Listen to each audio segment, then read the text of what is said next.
11 bahasa Medan kasar dan artinya. Jangan sembarangan diucapkan. Yang pertama, Pukima. Apa yang terlintas di benakmu ketika mendengar kata tersebut? Salah satu bahasa Medan kasar ini ternyata memiliki arti yang tidak baik.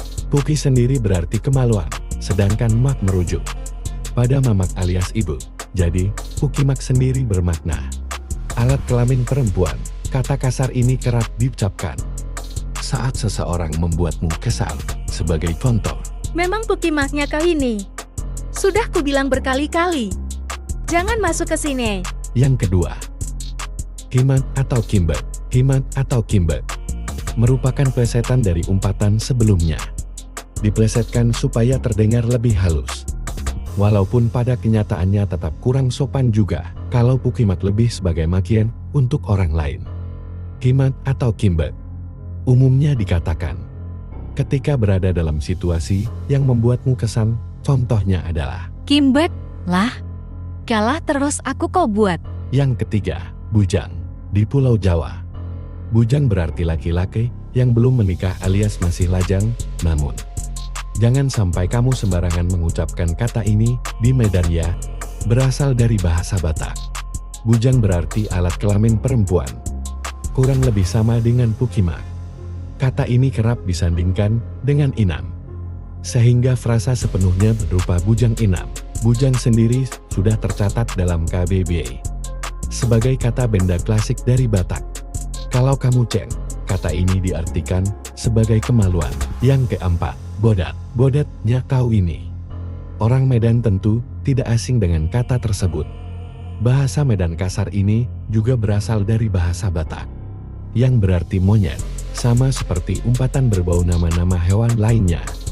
Orang Medan menggunakan bodat untuk memaki orang lain. Yang kelima, lontong. Tentu orang Medan sudah tahu apa itu lontong. Olahan beras yang satu ini sering disantap bersama kuah. Terlebih ketika Hari Raya Idul Fitri. Namun, di Medan, kata ini multifungsi. Di samping merujuk sebagai makanan, lontong dipakai orang Medan ketika sedang emosi alias marah.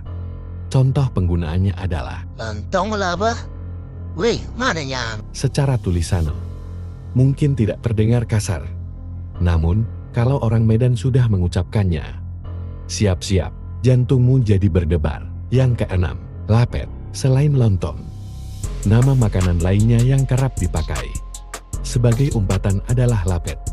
Buat yang bukan orang Medan yang belum tahu, lapet adalah panganan khas Batak berbahan tepung beras dan kelapa parut dengan isian gula merah, sama seperti lontong. Lapet juga bisa berubah menjadi kata yang kasar. Alih-alih bilang mau makan lapet, orang Medan sebenarnya sedang mengumpat ketika mengatakan kata tersebut. Yang ketujuh, bengak dan longor. Kalau masyarakat Pulau Jawa umumnya memakai kata bego untuk menyebut seseorang yang kurang pandai. Berbeda di Sumut, masyarakatnya mengucapkan bengak atau longor. Kedua kata tersebut merujuk pada makna yang sama, seperti bego. Adapun orang Medan biasanya mengatakan kata tersebut seperti ini. Lomor kali kau ini. Bagurung. Yang kedelapan, nggak ada otak. Bahasa Medan kasar yang satu ini seringnya dipakai untuk mengatai orang yang berpikir sebelum bertindak.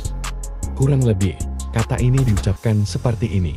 Gak ada otak kau ni ya kan? Sakit kau ni. Yang kesembilan, meskipun sama-sama mengandung kata otak, penggunaan ungkapan ini sedikit berbeda dari nggak ada otak.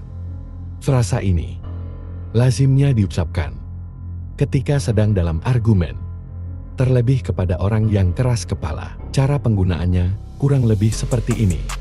Kepala otak kaulah, mana ada aku curi barang kau. Di samping menggunakan kata otak, orang Medan juga kerap menggantinya dengan anggota tubuh lain seperti mata dan pantat. Yang ke-10, muncung kau. Muncung sendiri merupakan bentuk tidak baku dari moncong, di mana artinya adalah mulut yang memanjang. Masyarakat di Medan sering melontarkan ungkapan ini kepada orang yang asal bicara.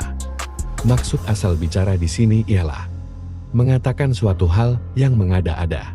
Moncong kau itulah. Japir kali berbuah. macam betul lah ya kau nih. Yang ke-11, lantam kali mulutmu. Apakah kamu punya teman bermulut tember?